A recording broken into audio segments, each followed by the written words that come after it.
Grocery ng mga marino, tara samahan nyo akong mamili ng mga kakailanganin natin at kakainin bago tayo sumampa sa cruise ship. Sigurado ilan sa mga OFW natin o mga kabaro ang makakarelate dito. Kaya tara, let's go!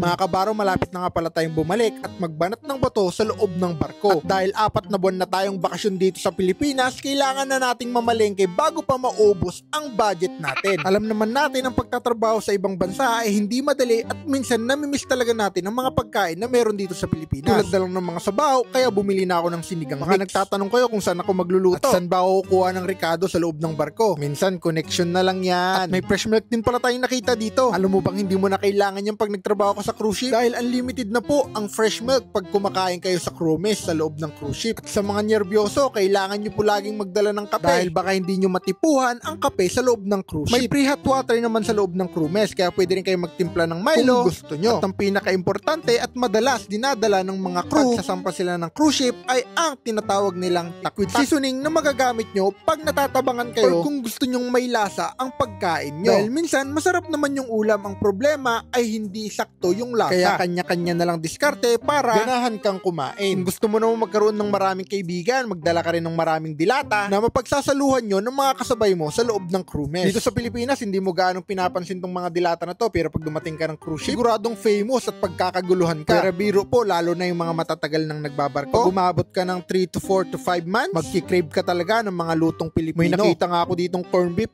Grabe naman kamahal niyan, parts. Hanap tayo ng affordable. Dito lang tayo sa Youngstown. Lagyan mo lang to ng sibuyas at ilagay sa microwaves. Ulam na to, par. At minsan namimiss ko yung mga ulam na parang apritada, kaya bumili na rin ako dito ng 555 apritada. Taste muna tayo sa mga canned food pag nag-crave tayo sa loob ng barko. Bumili na rin ako dito ng mechado na makakain ko pag ako'y aburado. Lahat ng trip nyong dilata, magdala na kayo para sa mga oras na magugutom kayo, kanin at magbukas ka lang ng dilata ay solve na ang araw mo. Masarap naman ang pagkain sa loob ng cruise ship. Madalas nga lang ay nakakasawa na, lalo na kung paulit-ulit. Meron namang cruise shop sa loob ng cruise ship. Ang madalas nga lang ay hindi mo matitipuhan at minsan baka hindi mo trip ang mga binibenta dong mga dilata at mga noodles. Kaya mas mabuting magdala ka kung sakaling mag-crave ka ay may makakain ka. At sa mga first time na sasampa sa loob ng cruise ship, kakailanganin nyo ng mga pabango sa loob ng kabina. Dahil minsan, at hindi ko naman nilalahat, pag nagkaroon ka ng kakabinang barubal at malakas ang amoy ay wala ka nang magagawa. Dahil po sa loob ng cruise ship na pinagtatrabahuan ko, pag normal na crew ka lang ay dalawa po kayong maghahati o mag-share sa isang kabina. Lalo na kung ibang lahi at mekos-mekos lang maligo, sorry ka, kailangan mo na talagang magpalit ng kabina. Bumili na rin pala ako ng noodles dito, mga kabaro, at sinulat ko sa cellphone ko yung mga iba para hindi ko malimutan. Naalala ko pagdating sa pagligo, kailangan may baon din tayong sabon. Ito pang paputi, pero mas prepared natin ng safeguard para pangtanggal ng baho sa kakabina nating mabaho. Ang pinaka-importante ay magdala kayo ng efficacent oil kasi siguradong mananakit ang katawan nyo. Siguro sa first to 2 weeks mo mapapapahid ka talaga nito sa mga muscle-musculan mo. Pag uwi ng kabina, mapapapaa, tuhod, balikat, likod. Ganyan ang sakripisyo pag nagtrabaho ka sa loob ng cruise ship dahil wala po kaming day off, walang mag-aalaga sa sarili mo kundi sarili mo lang. At reminder lang din po, magdala din po kayo ng petroleum jelly or anything na makakatulong sa inyo kasi nakakadry po sa loob ng cruise ship, lalo na po yung tubig doon, para may pangpahid kayo sa lips nyo or kahit sang parte ng katawan na nagdadry na, lalo na pag wala kang partner. Ano pa ba yung mga parting nagdadry pag wala kang partner?